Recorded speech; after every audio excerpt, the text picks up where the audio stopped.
We are back on Morning Line. Our guest with us this morning, Holly Ladd. She's a healthy lifestyle coach. Nice to have you on this morning. Thank you. It's great to be here. Yeah, if people want to join in, 737-7587, or you can just listen in. And, one of the big rages everywhere, not just, employers are doing this and giving people, what are they called again, Rick? Things on your fitness trackers. Yeah. Fitbit. Yep. Fitbit. I can go get one. Rick, I can go get a Fitbit upstairs, but I don't know how to use it.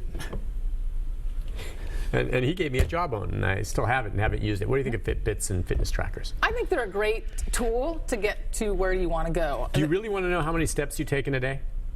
Well, I look every day. Do you really? What do you average? I'm around 7,000 to 8,000. 8,000. I try to get to, 10,000 is really my goal, but wow. It's tough. It's tough to get to 10,000 steps a day. Yeah, it depends on what your job is, I guess, exactly. what you're doing, you know, but like a mailman on foot in a neighborhood is going to nail that. He's got a great job. Yeah. The waitress, waiter, they have a great job. They're walking all the time. Okay, but so the idea then is it tells you where you stand on how your, day-to-day activities are? Yeah, and your sleep, are you getting good sleep? Are you restless in your sleep? You may think you're getting a good night's sleep, but you're waking up every 2 hours. So, I think they're a wonderful tool. It's not the be-all, end-all. It's not going to make you healthier, but it's a tool to see where you are and where you are going towards your goals. So some people, I don't really need something like that, but there's a lot of people that they help. Yeah, they're not very expensive now. No. You can just get them and they'll tell you these basic things. And now they're coming out with the ones that'll do your pulse rate and your resting pulse rate and your heart rate and your biometrics, and they're getting to one that'll do like blood sugar. So they're really, I just listened to a lecture about how technology is really going to be the next frontier in health and wellness. Yeah, I was wondering about that. Because it's getting so far away from years ago where you just had your watch or maybe a stopwatch and you're timing yourself run something. Now it seems like you can gauge everything you do, which I suppose if you're a professional athlete or someone competitive, fine, but it's almost... It's overwhelming to me. It's micromanaging, and maybe it's my era. My son hopefully will be differently this way because he's more comfortable with it. But there's so much to account for. Yeah. Every step you take, how many calories you eat, what kind of sleep you're getting at night, which I know all that's important. But to chart and follow over all that, I guess that's where you need someone like you to help monitor it. Yeah, and it really depends on the person. There are people that really, really need that to check in and know where they are, and there's some people that, like I'm sort of the other side. For me, I just want to move more, eat well, sleep well. I just sort of... Yeah, can't some of it just be common sense? Absolutely. That you don't need a Fitbit or something else to tell you how you're doing. It's just, you do it and you know that's good for you. Yeah. Now, whether you're doing too much or too little, that's something separate. The Fitbit's not going to tell you that. No. It may tell you you're not doing enough, but it's not going to, give you feedback on, all right, this is a different one you need to do or whatever, something like that, different type of exercise. No. See, I don't know if I'll ever end up using one of those. I still just do the running, the swimming, the exercise, and stay mobile and try to eat healthy. It's the basic stuff for people. Now, do you believe in the New Year's resolutions? No, because nobody ever keeps them. At least it's worth the try, right? Well, I think the intention is good. I think it's great to start off the new year with wanting to improve something or having a goal, but instead of a resolution, which seems so, this is my resolution, I like to say have a new year intention. Right. And then create a goal around that intention. And goals are very difficult to reach if they're not stated in the right way. Okay, or realistic. But it's not bad if the New Year's celebration gives you a chance to set a goal for yourself. If that's what it takes, fair enough. It's better than not setting one, and then you either stick with it or you don't, I suppose. Right, and the important thing is to sort of, again, look at the big picture. And so we, if you're wanting to do something for the new year, let's say, look at your life and say, well, what's the area in my life that I want to focus on in 2016? Oh, I think I want to focus on my health. Why do you want to focus on your health? Well, I want to focus on my health because I don't feel very well right now. I have low energy. I'm just don't feel well. Okay, great. So what does your goal for the end of 2016 look like? What does it want to be? I want to have more energy. I want to have lost 15 pounds, and I want to be working out, exercising 5 days a week. Yep. So those are your goals. And then how are we going to get to those goals? Yeah. Right? And then you have to set sort of action steps. So if you want to be exercising 5 days a week and say you don't exercise at all right now, maybe start with exercising 1 day a week, and then build and build and build and build. Because if you try to take on too much too soon, it's all going to fall apart. It overwhelms you, or you're going to get too sore, or you're going to say this is too hard, and you'll quit. Baby steps, getting going with it. Baby. You are so right. But I'll tell you, it resonated with me to ask yourself those types of questions, because they're basic, and you don't think about it when you're younger as much. When you're a kid, you don't deal with that. Man, health is really everything. You don't really appreciate it till you get sick for a period of time, and I know a lot of our viewers have dealt with issues, but I don't care if you're Bill Gates with $250 billion. If you're not healthy, nothing else matters. Absolutely. I mean, that's what it comes down to. Let's take a call from Ann. Ann, good morning. Good morning. Hey, Ann, how can we help you? Well, I hope this makes sense. Do a lot of walking, and I have some pretty significant health issues. Several years ago, when I was on megadoses of prednisone, I did manage to walk off 120 pounds. And I kept that 120 pounds off. This year, my goal was stress management. I don't have a thyroid. Unfortunately, this summer, I cannot keep weight on me. My doctors want me to stop my walking.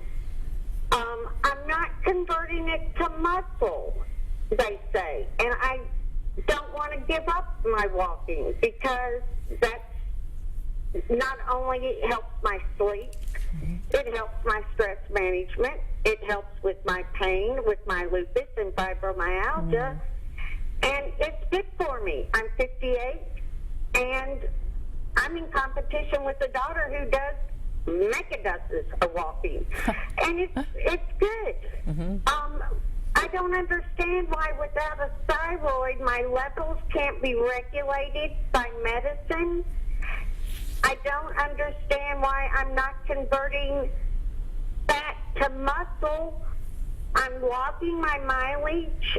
I do spurts. I slow walk. I fast walk. How far do you normally go? I time it. I do 45 minutes of speed walking where I do spurts. I do 15 minutes of slow walking in the evening.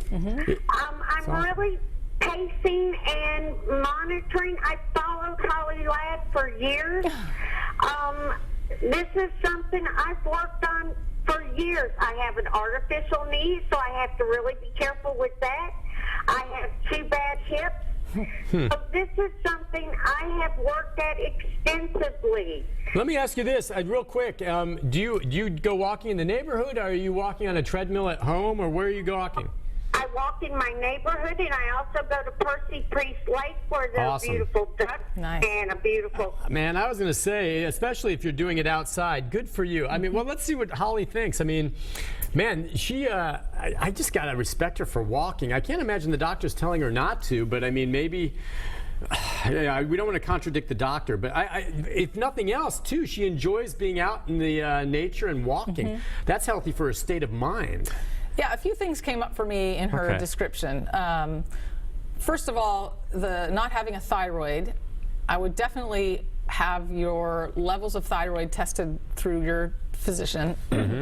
And make sure you do have the correct levels, and that your medicine, you are not getting too much or too little. I would assume that perhaps she might be getting too much if she's not keeping weight on. The other thing is she mentioned fibromyalgia and lupus, 2 autoimmune conditions. So I wonder what Ann is eating, what her diet looks like. I also wonder about her gut function, because that is very tied into autoimmune. And perhaps, Ann, you are not absorbing the proper nutrients because your gut isn't able to absorb them. So I would seek out a functional medicine specialist here in Nashville. There aren't many, but there are a few that really look at your gut health and look at heavy metal toxicity and look at other things that traditional physicians are not schooled in. Now, gut health, is that, okay, that's your stomach? It's your intestines, stomach, it's everything from the esophagus, that whole tube. Okay, and is that where sometimes people take probiotics? Yes. that's the bacteria Yes. that we all have in our bodies that Yes. help digest foods or process. Yeah, they help us. First of all, in your stomach, you have your stomach enzymes, which break down the food into manageable pieces. And if those are not functioning properly, you get too large particles of food in your small intestines. Your small intestines can't, or your large and small intestine can't deal with those big particles of food, and they don't absorb as many nutrients as they could. Okay. So you want to make sure you have enzymes are functioning properly. Then you have your whole microbiome, which is the bacteria and the gut flora in your intestines, and those are the things that actually take the food, the bits and particles and molecules of food, and pull the nutrients out and send them through your gut lining into your body. And if that is not functioning properly, and more research is coming out that really the key to our health is the microbiome, the state of our microbiome and the health of that. In fact, they're doing like transplants of healthy bacteria into people's microbiomes, and it's like a miracle cure. So I would recommend, if there's a mystery that a regular traditional physician can't figure out, seek out a functional medicine specialist. They are MDs, they went to medical school, but they also have this additional certification where they've sort of looked at the body as a system, as a whole, as opposed to different parts. And how do they determine whether that flora is off or the bacteria is not working right? They do a stool test. They're literally testing to see what, and that'll tell you how well your food's being digested or it's being processed? Pretty much. It'll tell you if you have a gluten sensitivity, it'll tell you if you're absorbing your nutrients, it'll tell you if you have imbalance in the bacteria, you have too many bad bacteria and not enough good bacteria. Yep. And that can be caused by a bad diet, by stress, by medications, by all sorts of stuff.